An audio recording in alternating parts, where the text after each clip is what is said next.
भगवान ने पहले फैक्ट्रियां लगाई होगी शरीर बनाने के लिए, बोले ऐसा नहीं है। जैसे मोर पंख देखा होगा आपने, देखा ना, मोर पंख पर मोर कहीं पर प्रिंट करवाने नहीं जाता है, जाता है क्या? कहीं पर भी प्रिंट करवाने पेंटर के पास नहीं जाता है, उसके खुद के शरीर से ही वो निकलता है। जैसे मोर का पंख मोर के शरीर से निकलता है, ठीक उसी प्रकार भगवान ने अपने ही शरीर से मनुष्यों को निकाला है। दूसरा उदाहरण मकड़ी का जाला। मकड़ी कहीं मंदसौर जाकर ये थोड़ी कहेगी मुझे रस्सी दे दो जाल बनाना है, वो अपने ही शरीर से जाल बुनती है। ठीक उसी प्रकार भगवान ने इस माया रूपी जाल को बूंदने के लिए कहीं कहीं लेना नहीं जाना पड़ा, खुद के शरीर से बना। ये भगवान ने स्वयं ने सृष्टि ज्ञानम परम गुह्यम में यदि विज्ञान समन्वितम।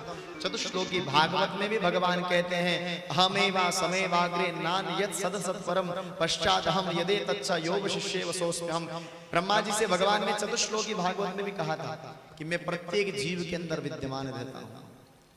भगवान ने मनुष्य को तो बना दिया, लेकिन भगवान ने देखा सबकी सदगति हो जाएगी, किसी की दुर्गति नहीं हो रही है, स्वर्ग में जगह ही कम पड़ जाती, तो भगवान ने एक चीज और बनाई। क्या?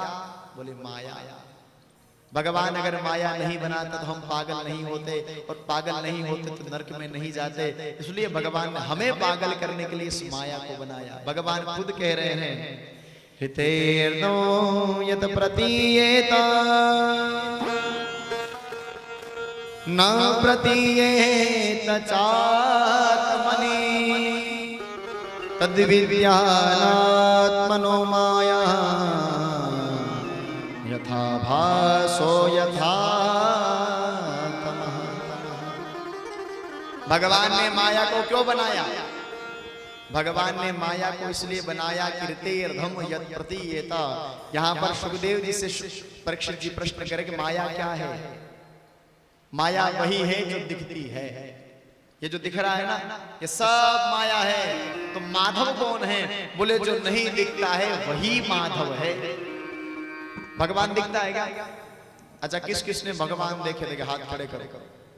नहीं देखे? अब किस किस को भगवान देखने हैं वो भी हाथ खड़े करो। देखना आपने। पहली बात तो ये बताओ कौन कौन मानता है कि प्रकृति में भगवान है? सब मानते हैं? सब मानते हैं ना? कभी देखा भगवान को? एक बार क्या हुआ, संत महात्मा ने कहा कि भगवान प्रकृति के अंदर रहता है, तो सामने एक मूर्ख आदमी बैठा हुआ था। उसने कहा महाराज दिखता क्यों नहीं है? अगर रहता है भगवान तो मेरे से आकर बातें करे, दिखता क्यों नहीं है? तो भगवान के बारे में जब प्रश्न पूछा तो संत महात्मा ने कहा ऐसा करना, कमरे में आकर मिलना मुझसे बाद में। उसने कहा ठीक है, मिल लेंगे, कोई बड़ी बात नहीं। कमरे में जाते उसने कहा बड़े बड़े ज्ञान की बातें करते हो, सब भगवान रहता है, ये रहता है, वो रहता, तो भगवान दिखता क्यों नहीं है? बताओ। संत महात्मा ने खूब समझाया ऋतेर्धम यत् प्रतीयेत सर्वं फलविदं ब्रह्म। सिया राम मैं सब जग जाने, लिखा हुआ है शास्त्र में। बोले लिखने से नहीं मानता, जब तक भगवान नहीं दिखेगा मैं नहीं मानूंगा। अब संत महात्मा ने विचार किया लातों के भूत कभी बातों से नहीं मानते। संत महात्मा ने उसको पास में बुलाया और खींच के जोर से थप्पड़ उसके गाल पर मार दिया। थप्पड़ लगा, सुई दर्द हुआ, ऐसे गाल पकड़ करके महाराज थप्पड़ क्यों मारा? मुझे तो भगवान देख रहे। बोले क्यों, क्या हुआ? आपने थप्पड़ मारा तो मेरा गाल दर्द कर रहा है। संत महात्मा ने कहा कि तेरा वो दर्द मुझे दिखाई क्यों नहीं देता? तुझे दर्द हो रहा है मैं मानता हूं, पर तेरा वो दर्द मुझे दिखाई क्यों नहीं देता? बोले महाराज यहाँ हो रहा है। बोले मुझे तो नहीं दिख रहा, तेरा गाल है ये तो। बोले महाराज सच में दर्द हो रहा है। बोले तुझे दर्द हो रहा है मैं मान रहा हूं, लेकिन तेरा दर्द मुझे दिखाई क्यों नहीं देता? बोले महाराज दर्द को महसूस किया जाता है, दिखाया नहीं जाता है। बोले जिस प्रकार तू तेरा दर्द नहीं दिखा सकता, ठीक उसी प्रकार मैं भी मेरा भगवान कहाँ है तुझे नहीं दिखा सकता। उसको समझना। अब यह बात आपने हाउ थोड़ी लगी है? लागे तो कही है, वो टोक दिया ना मैंने परीक्षित जी की जगह बताओ। प्रेम से बोलिए। हाँ, अब प्रश्न यह है कि भगवान होता है पर दिखता क्यों नहीं है? उसका उत्तर मैं आपको देना चाहूंगा। आप सबके घर में दूध होता है, सबके घर में। अब दूध दो प्रकार का होता है, गाय का और भैंस का। फर्क भी मैंने कल बता दिया था। लेकिन दूध जो होता है ना, उस दूध के अंदर घी होता है या नहीं होता है? हैं? देखो आप सबरे मुंडा में जीवाना है और सब बोली सको, दूध के अंदर घी होता है, हाँ या ना? होता है ना? दूध के अंदर घी है, पर वो घी अगर आप उस दूध को लेकर बैठ जाओ और ऐसे ऐसे उंगली घुमा कर देखो तो क्या वो घी नजर आएगा? नहीं नजर। उस घी को देखने के लिए एक प्रोसेस है, एक तरीका है। दूध निकालोगे बाल्टी में, उसको भगोने में डालकर थोड़ा सा गर्म करोगे, फिर थोड़ा ठंडा करोगे, फिर उसके अंदर छाछ या दही जने जावण के वो डालोगे। वो डालने के बाद दूध से क्या हो गया? दही। दही को हो जाने के बाद उस दही को किसी घड़े में डालकर उसमें मशीन या मथनी से उसको मथोगे, और जब उसको मथोगे तो दही से क्या निकल गया? हाँ, दही से निकला मक्खन। मक्खन को निकालने के बाद छाछ अलग हो गई। मक्खन को भगोने में डालकर गैस पर चूल्हे पर चढ़ाया, फिर उसमें से कितनी चीज निकली हैं? दो, एक तो घी और एक वो गंदगी। कही गया उन्हें छाड़ो।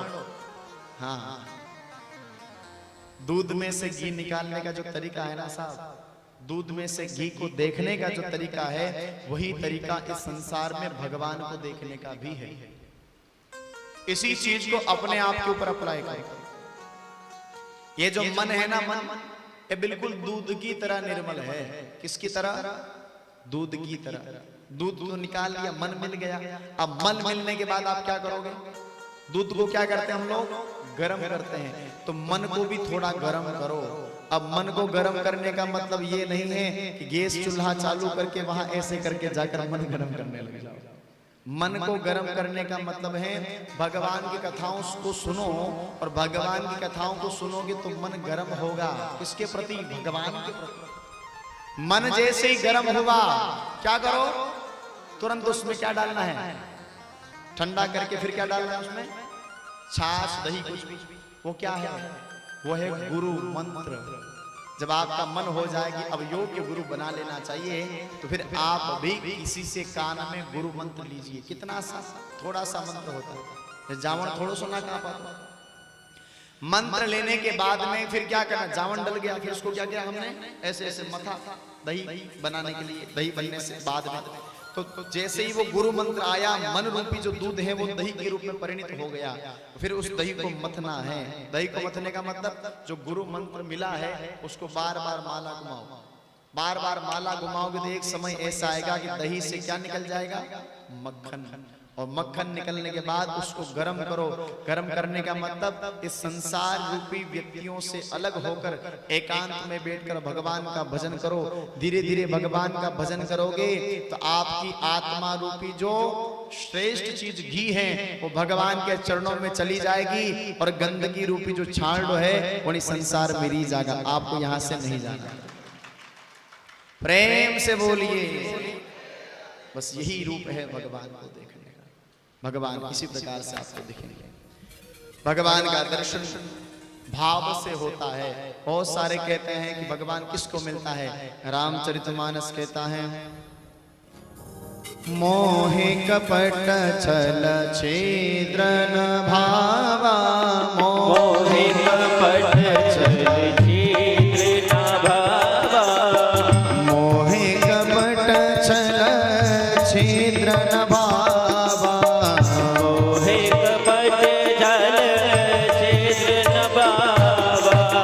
निर्मल मन जन सो मोहे पावा, निर्मल जन सो मोहे पावा, निर्मल मन जन सो मोहे पावा, निर्मल मन जन सो मोहे पावा।